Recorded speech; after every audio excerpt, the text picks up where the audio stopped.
Y Saúl y el pueblo perdonaron a Agag, que era el rey, y a lo mejor de las ovejas y del ganado mayor, de los animales engordados, lo mejor, de los carneros y de todo lo bueno, y no lo quisieron destruir.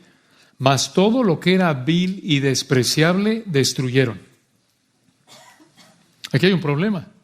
Versículo 3, Dios mandó que destruyeran toda persona, todo animal amalecita, incluyendo al rey, pero no lo hicieron.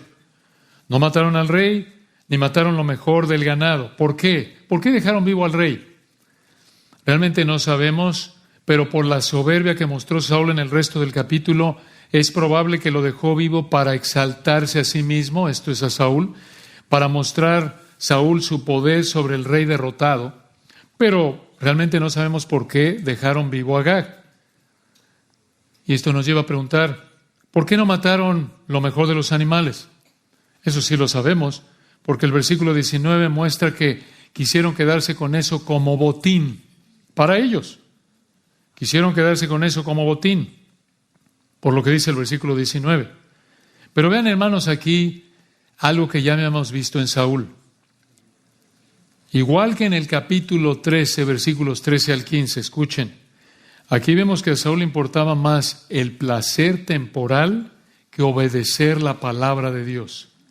Le importaba más la comodidad, el placer temporal, que obedecer la palabra de Dios. Y vean, hermanos, esto nos empieza a dar otra vez, nos da una radiografía, es como otra vez quitar la pared de la superficie y ver a fondo quién era Saúl, ver a fondo cómo se ve el pecado deliberado, persistente. Vean el nivel de avaricia de Saúl, vean su soberbia, vean su egoísmo. Sí mató a las mujeres y a los niños de pecho, pero no mató al responsable principal de los amalecitas, el rey Agag. Para darles una idea, hermanos, es como si en este momento se realizara una operación militar contra Rusia, que está atacando Ucrania, y mataran los que entraran allá a atacar, dejaran vivo al presidente Putin y mataran a las mujeres, a los niños. Oye, pero ¿quién es el responsable principal del ataque de Rusia contra Ucrania? El presidente de Rusia. Es lo mismo aquí. No mató al responsable principal de los amalecitas, el rey Agag, pero sí mató a las mujeres, a los niños de pecho. Versículo 9 al final dice algo importante, escuchen, otra vez vean el 9 al final, que todo lo que era vil y despreciable destruyeron. Esto significa, escuchen, que Saúl consideró que las mujeres y los niños eran viles y despreciables o sin valor, pero los animales engordados, lo mejor, sí se lo quedaron. ¿Se dan cuenta de la perversidad de este hombre? La avaricia de este hombre. Este acto terrible de desobediencia demostró que él en realidad era el vil y despreciable en términos espirituales. Saúl desobedeció la palabra de Dios y el resto del capítulo desglosa, esto es, desmenuza, nos da los detalles de la gravedad de lo que hizo aquí. Pero dense cuenta de que parecía tener toda la intención de obedecer, pero no obedeció. Hizo todos los preparativos inicialmente para obedecer, pero no obedeció. Hermanos, podemos llegar a tener la intención de obedecer la palabra de Dios y hasta prepararnos para obedecer la palabra de Dios, pero terminar desobedeciendo la palabra de Dios como lo hizo Saúl. Las buenas intenciones, los preparativos para obedecer no son suficientes sin la obediencia a la palabra de Dios. Es prácticamente en un sentido como los religiosos de Mateo 7, 21 y 22, que dijeron, Señor, Señor, no profetizamos en tu nombre echamos fuera demonios, en tu nombre hicimos milagros.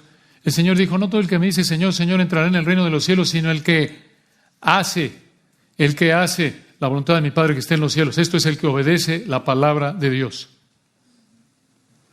Entonces, hermanos, esto nos debe llevar a examinarnos, tener buenas intenciones, hacer los preparativos necesarios para obedecer la palabra de Dios no equivale a obedecer la palabra de Dios. No necesariamente, no equivale a eso. Preparativos para obedecer, buenas intenciones para obedecer son insuficientes, se quedan cortas si no hay obediencia a la palabra de Dios. Vean, hermanos, número 2 de 9, versículos 10 al 11. En segundo lugar, la desobediencia persistente le da la espalda al Señor. La desobediencia deliberada, persistente, le da la espalda al Señor. Versículo 10. Ya desobedeció Saúl.